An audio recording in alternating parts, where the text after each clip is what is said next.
Всем привет, друзья! И, как вы знаете, недавно я вернулась с деревни из отпуска, и там мы завершали уборку урожая. В этот раз сняли все огурцы. Огурцы у нас росли не в теплице, просто в открытом грунте. Что же по итогу? Огурцов росло очень много, огурцы выросли большими, почти размером как с кабачок, но это я слегка утрирую. И выкинуть их, естественно, очень жалко, потому что жалко потраченных усилий, потраченных трудов. И в интернете я начала искать рецепты, что же можно приготовить вкусненького из переросших огурцов. И один из таких рецептов я нашла и решила его попробовать, посмотреть, понравится мне или нет. Естественно, самые пузатые огурцы, самые желтые были выкинуты еще в деревне, и я привезла самые такие живенькие огурчики. Я все помыла хорошенько, удалила жопки у огурцов и тщательно, аккуратненько сняла всю шкурку, потому что шкурка нам совершенно не нужна.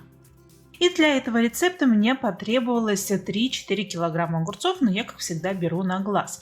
Очищенные огурцы я разрезала вдоль напополам и чайной ложечкой вытащила все семена. То есть мы с вами получаем лодочку, которую потом еще необходимо будет нарезать на мелкие кусочки.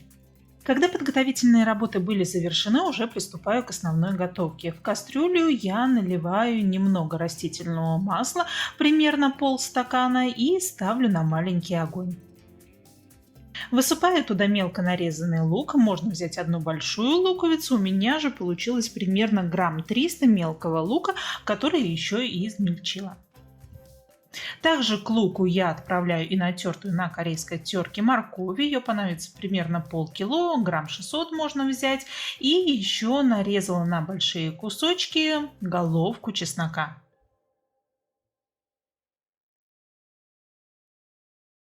Моркови с луком необходимо дать протушиться, чтобы морковь стала мягкой и лук стал полупрозрачным.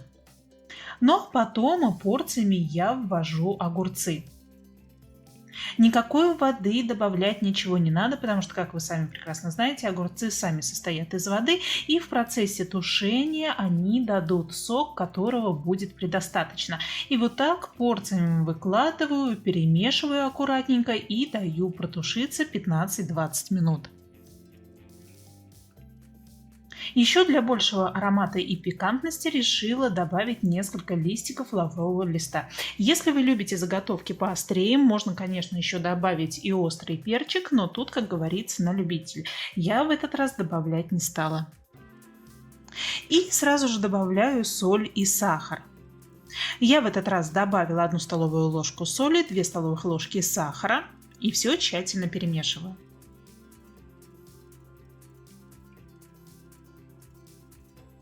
После того, как у меня огурцы протушились примерно минут 20 на маленьком огне, как видите, сколько много сока они дали. И теперь можно добавить примерно 3-4 столовых ложки томатной пасты. Томатная паста, конечно же, даст нам цвет и приятный вкус.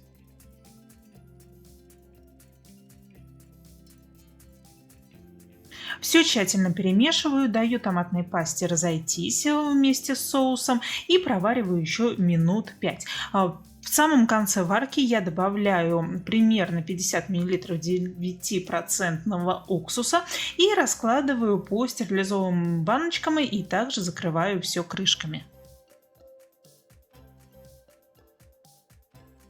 Как и любые классические салаты, ставлю на ночь под шубу, под куртку, под плед, а потом можно смело вывозить на хранение куда-нибудь в подвал, в гараж. Вот такой салатик у меня получился, тоже уже успела попробовать. Знаете, очень вкусный, очень пикантный, и по внешнему виду не скажешь, что тут переросшие огурцы, так что все в дело, и урожай не пропал, и вкусный салат у меня получился.